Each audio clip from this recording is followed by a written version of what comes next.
Bienvenidos nuevamente en este cuarto capítulo de esta aproximación a la historia del tango en el Río de la Plata. Vamos a poner el foco en los poetas del tango, esos autores de las letras y en particular la relación de la poesía del tango de las letras del tango, con el teatro popular y su historia en el Río de la Plata. Nos vamos a remontar al fines del siglo XIX con el género del circo criollo, eh, el circo itinerante que provenía de Europa, también tuvo sus manifestaciones en el Río de la Plata con particularidades, digamos, es la criollización podríamos decirlo de alguna manera, de las formas circenses, estaban presentes, por supuesto, los payasos, la acrobacia, pero paulatinamente se van a ir incorporando a estas formas tradicionales del arte circense también algo que tiene que ver con la cultura criolla, por ejemplo, la incorporación de las novelas de temática gauchesca. La foto que vemos es una foto de la famosa familia Podestá, cuyo cacique, podríamos decir, fue Pablo Podestá, actor nacido en el Uruguay, y que luego se traslada con parte de su familia a Argentina, donde desarrollan en Buenos Aires parte importante de su carrera. Los Podestá en el Uruguay, les paso como dato curioso, se reunían a practicar acrobacias y bueno, lo que componía sus funciones de circo en un lugar que en Montevideo a fines del siglo XIX se llamaba Los Sauces. Ese lugar llamado Los Sauces en la década de 1910 se llamó Parque Urbano y hoy lo conocemos como Parque Rodó. Bueno, el circo criollo es muy importante como antecedente de lo que luego va a ser el sainete criollo por la introducción de estas obras. Al principio fue Juan Moreira, una de las primeras obras que se dramatizaron dentro del circo criollo. Bueno, ¿y qué es lo que tiene aquí de esta expresión escénica que fue el circo criollo, relación con el tango? Bueno, la canción popular de aquel momento ya va a estar como parte de estas intervenciones teatrales. No van a ser el tango porque el tango canción todavía no existía, el tango directamente no, pero sí lo que era el arte de los payadores. El payador va a ser una figura que va a intervenir en el circo criollo. Lo decíamos también en el capítulo anterior en el que hablábamos de la historia del tango canción. Bueno, Alfredo Gobi, el uruguayo, también formó parte de un circo itinerante, fue artista circense en su momento. Y ya ese tango primitivo del que hablábamos al principio del capítulo anterior va a estar presente en el circo criollo, mucho antes que el tango canción. Lo que vemos en esta diapositiva es por un lado a la izquierda un afiche de una de las compañías circenses que tuvieron los Podestá, justamente en la que se representa Juan Moreira. Y a la derecha vemos el afiche de una película de 1945 que les quiero recomendar, que está disponible en la web, se llama La cabalgata del circo y narra de manera muy efectiva lo que es la transición entre el circo criollo y el sainete, inspirado por supuesto en la familia Podestá. Y bueno, es una película con la actuación de Libertad Lamarque y Hugo del Carril, donde se puede ver muy claro lo que es ese desarrollo entre el circo criollo y el sainete y por supuesto la importancia que tuvo el tango en ese proceso. Bien, ahora nos metemos de lleno en lo que es la etapa del sainete criollo. El sainete es un género teatral considerado menor, o teatro chico también se lo llegó a llamar, que proviene de Europa. Era un género menor y en el Río de la Plata fue muy popular. En este caso el sainete criollo, adoptado por el Río de la Plata, representa una continuación de lo que se venía gestando en el circo criollo, ¿verdad? Bueno, ¿y quiénes fueron los primeros saineteros y qué contenía, digamos, distinto al sainete europeo, este sainete criollo? Bueno, Alberto Bacareza es una figura clave en lo que es la historia del teatro popular rioplatense, dramaturgo argentino. En particular, algo que es un rasgo típico del sainete es la presencia del lunfardo, que también va a aparecer en paralelo prácticamente en el tango. El lunfardo es un argot, una jerga popular del Río de la Plata, que tiene que ver con palabras que vienen del francés y del italiano que se deforman y son usadas por el pueblo. Pero también tiene parcialmente un origen carcelero o carcelario, o sea, era una jerga o un código verbal eh, que usaban los reclusos para comunicarse entre ellos sin ser detectados por la policía. Por supuesto que en esa convivencia que había entre los reclusos y los guardias, terminaron entendiéndolo igual, ¿verdad? Pero muchas de las palabras del lunfardo son provenientes de un lenguaje carcelario y otras simplemente son deformaciones del francés y del italiano en esa, bueno, como hablábamos en el primer capítulo, ese misturaje cultural que se da en los conventillos. Y el conventillo también es otra característica, que es el escenario donde dramaturgos como por ejemplo Alberto Bacareza ponen la acción que se va a desarrollar en la obra. En muchísimos de los casos empieza a ser el conventillo el escenario donde transcurren los hechos. Esto es también otra característica del sainete criollo.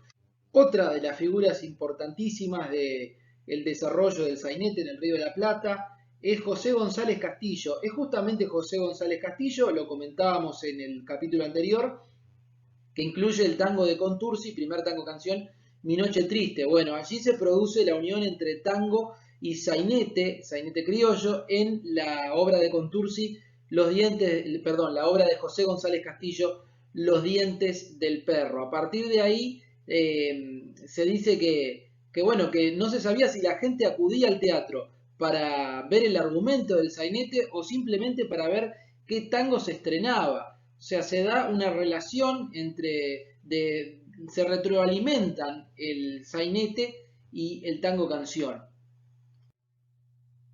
Bueno, Contursi, además de escribir este tango, también va a escribir varios tangos a partir de Mi Noche Triste y del éxito en el sainete. Va a participar también en el argumento de algunos sainetes posteriores. Contursi escribe otro tango de mucho éxito al año siguiente, en 1918, que es Flor de Fango, también es grabado por Gardel, también es incluido en un sainete. No nos olvidemos también que fue el primero en ponerle letra a la comparsita. Eso lo vamos a dejar para el capítulo siguiente, en el que vamos a hablar específicamente de la comparsita, pero bueno, esa letra de la comparsita, si supiera, fue incluida en otro sainete llamado Un programa de cabaret. Y también Bacareza y José González Castillo, que eran los dramaturgos, también fueron autores de letras de tangos muy importantes. Celedonio Flores es otra de los poetas importantes del tango en la época de Contursi. Un poquito después que Contursi aparece Celedonio Flores y bueno, nos deja para empezar este Mano a Mano, que es grabado por Gardel. Era muy joven cuando escribió Mano a Mano. La historia cuenta que Gardel, cuando recibió de manos de Celedonio Flores la letra de Mano a Mano, le preguntó quién se la había escrito, porque él con la edad que tenía no podía tener una experiencia de vida que le diera recaudos para escribir una letra de esta naturaleza. Bueno, y además de la influencia, digamos, la importancia que tiene el género teatral en el tango, también hay una influencia muy importante de lo que es la literatura francesa. Esto lo vemos a partir de fines de la década del 10, principios de la década del 20, con la aparición del tango romanza. Griseta, hablábamos en otro capítulo, es un tango de Enrique Delfino. Musicalmente es un tango romanza, pero también hay algo romántico en el sentido estricto de la palabra en la inspiración, lo que inspira la letra, que es una novela francesa. Ocurre lo mismo con Margarita Gautier. Bueno, Margarita Gautier es un personaje de La Dama de las Camelias. También hay muchos tangos en los que aparecen personajes de la obra, la ópera La Bohème, y también, bueno, Mimi Pinzón es otro personaje, si no me equivoco, de Escenas de la Vida Bohemia, otra novela francesa. Tiene mucho que ver con lo que hablábamos capítulos anteriores de lo que es, digamos, la mirada ideal hacia París en aquel momento en el Río de la Plata, ¿verdad? La importación de bienes culturales de origen francés y europeo en general, pero sobre todo francés, en esta época, principio del siglo XX, es muy notoria en el Río de la Plata. Y el tango, de alguna manera, vive un romanticismo tardío, digamos, es un hijo tardío del romanticismo. ¿Por qué digo esto? Bueno, el romanticismo es un género que se da en la literatura, que también se da en el teatro, en la música, en el siglo XIX. Bueno, en el Río de la Plata el romanticismo se da en el tango en el siglo XX, bastante entrado el siglo XX. Otra figura que es producto del teatro es Enrique Santos Discépolo, hermano menor del dramaturgo Armando Discépolo. Trabajó, colaboró con su hermano en varios sainetes, y Armando Discépolo, su hermano mayor, fue el creador de un subgénero teatral popular como fue el grotesco criollo. El grotesco criollo, bueno, es un estilo de teatro en el que se muestran la miseria desnuda, la vida, digamos, la cara oscura, ya no tan cómica, sino la cara oscura de la problemática social de la vida en los suburbios, en los conventillos sobre todo, el drama de la inmigración, el drama de la pobreza, las injusticias sociales. Y Discépolo, Enrique Santos Discépolo, su hermano menor, absorbe y colabora también en todo este trabajo de su hermano mayor Armando, pero con la diferencia de que Discépolo se va a volcar a escribir tangos, a escribir letras de tango, cosa con la que su hermano mayor no estaba de acuerdo, porque decía que no era literatura seria escribir tangos, sino que la literatura seria era el teatro. Bueno, el teatro popular en el caso de los Discépolo, pero por aquel entonces entre la gente intelectual que se dedicaba al teatro popular y la literatura existía ese prejuicio aparentemente en el que las letras de tango eran una cosa menor. Y sí, bueno, recién empezaba con Tursi con su pluma, Celedonio Flores, que lo nombramos antes, y no era algo relativamente nuevo esto de escribir letras de tango. Bueno, Discépolo, como todos sabemos, tiene una forma de escribir tangos muy particular, se lo considera entre los letristas de tango el primer letrista con filosofía. Y esta filosofía dicepoliana de la que se habla, que tiene algo que ver bastante con el género creado por su hermano, el grotesco criollo, de mostrar la realidad desnuda, la crudeza de la realidad en que vivían algunos sectores de la sociedad, la hipocresía humana, la injusticia, usando el sarcasmo muchas veces con un poco de humor, pero siempre con un trasfondo negativo, ¿no? De una verdad, denunciando verdades y la hipocresía de la sociedad. Bueno, algunos de estos éxitos, que fueron muchos, Discépolo tiene su primer éxito con Que Bachaché en 1926, pero después vinieron un sinnúmero de temas donde él sigue tratando la realidad con ese escepticismo que lo caracteriza. El caso de Gira Gira, el caso por demás conocido de Cambalache, que se lo considera como una anticipación a los grandes problemas que vinieron después a lo largo del siglo XX. Cambalache es de 1935, Gira Gira es de 1930, posteriormente vinieron, bueno, Canción Desesperada, Tormenta, el Tango 1, pero hay que entender que el contexto en el que surge Gira Gira y Cambalache es la década los principios de la década del 30, con la crisis internacional que se vivió en la década del 30 después de del Jueves Negro de 1929 en Norteamérica, bueno, el coletazo de esa crisis económica mundial también afectó, por supuesto, al Río de la Plata, y Discépolo es hijo de ese contexto también. Bueno, Gardel grabó muchos de los tangos que compone Discépolo, entre ellos Mano a Mano, y Mano a Mano aparece en los cortos de 1930, de los que les hablaba cuando hablamos de tango canción. En estos cortos Gardel incluye Gira Gira, cantado acompañado por sus guitarras, y tiene una conversación con Enrique Santos Discépolo antes de este clip. Enrique Cadícamo es otro actor en esta historia de la poesía del tango, un poeta del tango muy importante que actúa como generación bisagra entre los primeros letristas que nombrábamos al principio, como Pascual Contursi, también como Celedonio Flores, y la etapa del tango, digamos, de cuño romántico que vino un poco después. Cadícamo está un poco en las dos épocas. Para aclarar un poco y esquematizar lo que sería esta evolución, bueno, partimos de un tango, canción en el que los personajes de las letras son muy típicos, ¿no? Se habían convertido casi que en un cliché, el cliché de la percanta, de la mujer traidora, la mujer de vida ligera, la mujer fatal.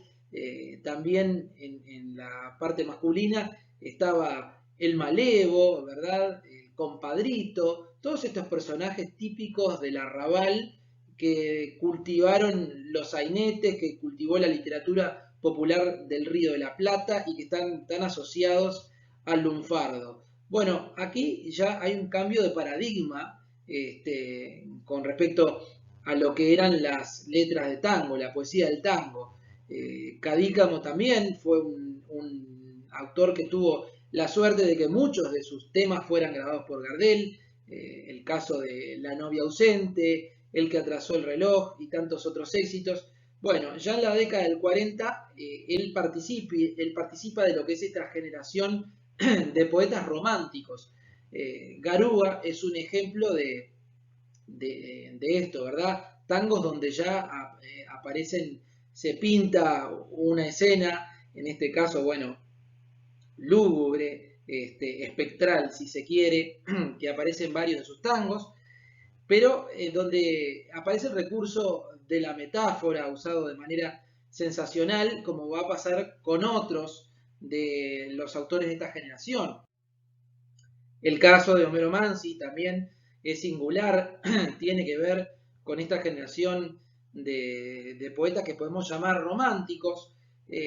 Mansi tiene la particularidad de que aborda el tema del barrio, ¿verdad?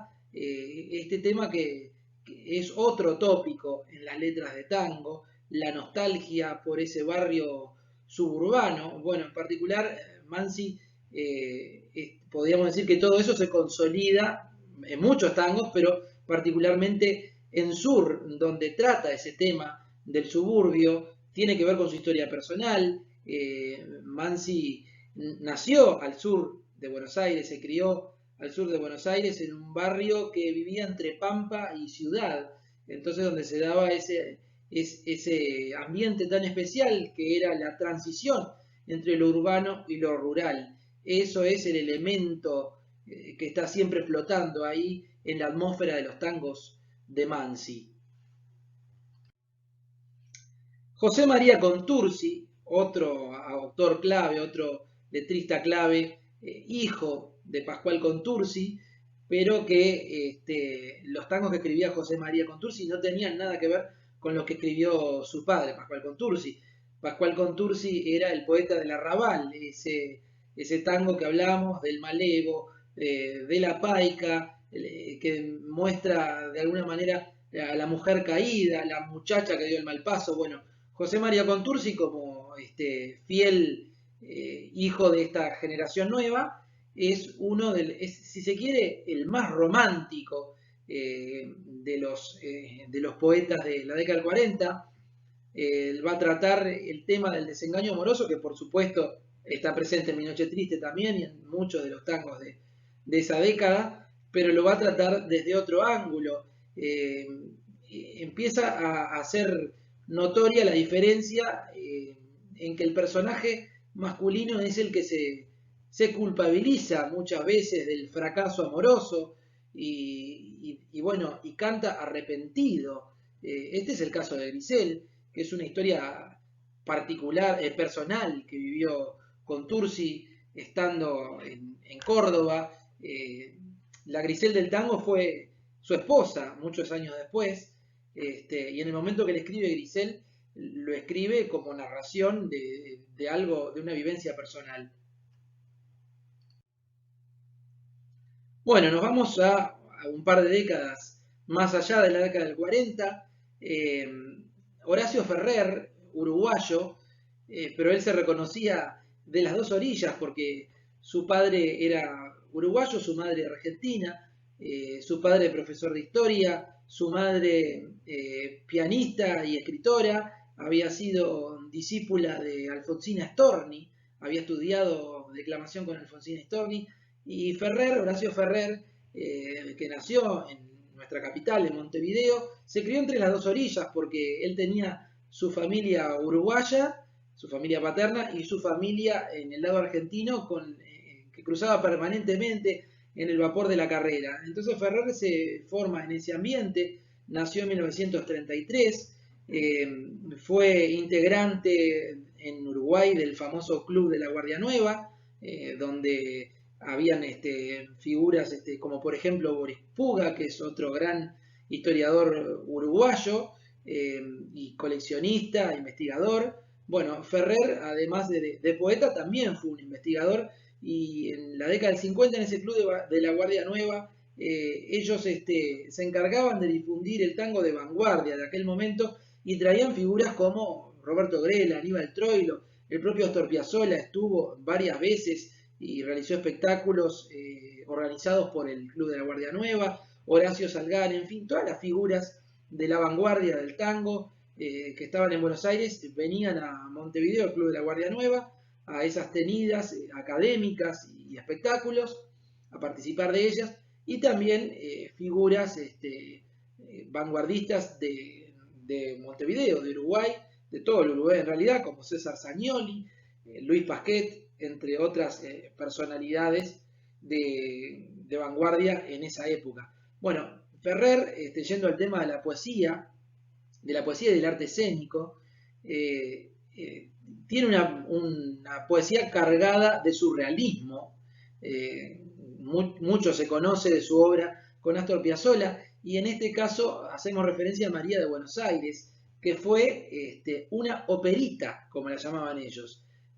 Por supuesto, haciendo referencia a una opereta, pero para darle un toque, digamos, rioplatense y actual, no era una opereta, sino una operita llamada María de Buenos Aires, donde música y poesía y teatro se conjugan nuevamente, así como había pasado en los años 20 con el sainete criollo. Bueno, ahora de nuevo con esta operita María de Buenos Aires y con otras obras se encuentran colaborando juntos dirección teatral, músicos y poeta.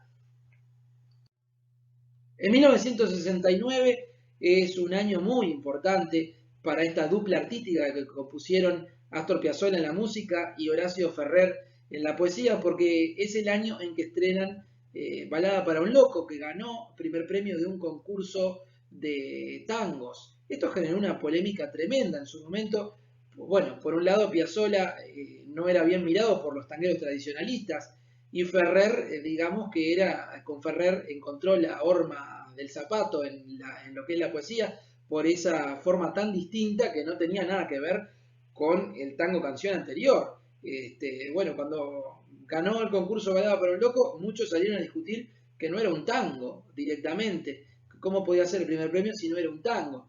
Bueno, sin duda que la música y la poesía de Piazzolla, más allá de las polémicas que hasta el día de hoy se pueden entablar al respecto, tenían mucho que ver con el Buenos Aires de aquel momento.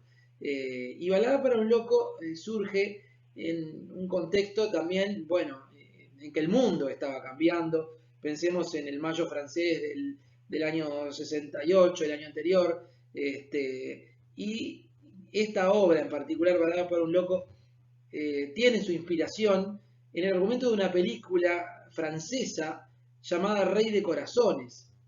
Rey de Corazones narra, brevemente se lo voy a decir, una historia en el que en un contexto de guerra un puñado de locos se escapan del manicomio porque encuentran la oportunidad de hacerlo, y empiezan a convivir en el mundo exterior, en una aldea europea, empiezan a convivir sueltos, digamos, gente que había estado internada en un hospital psiquiátrico.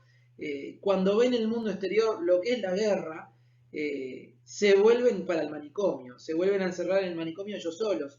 De alguna manera lo que plantea es, bueno, ¿dónde están los locos? ¿Afuera o adentro del manicomio?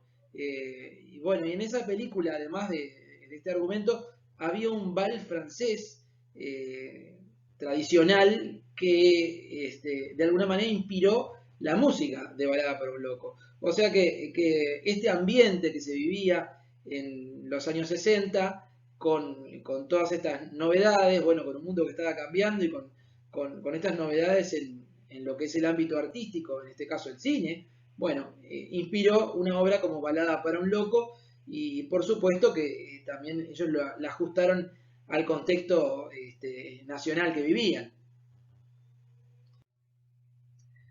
Bueno, así finalizamos este capítulo destinado al tango canción, a los poetas que hicieron el tango canción vinculado al teatro y como siempre les dejo mis contactos para cualquier sugerencia, duda, o si quieren que les recomiende algún material y también los invito a seguir Archivo Documental del Tango en Facebook. Hasta el próximo capítulo.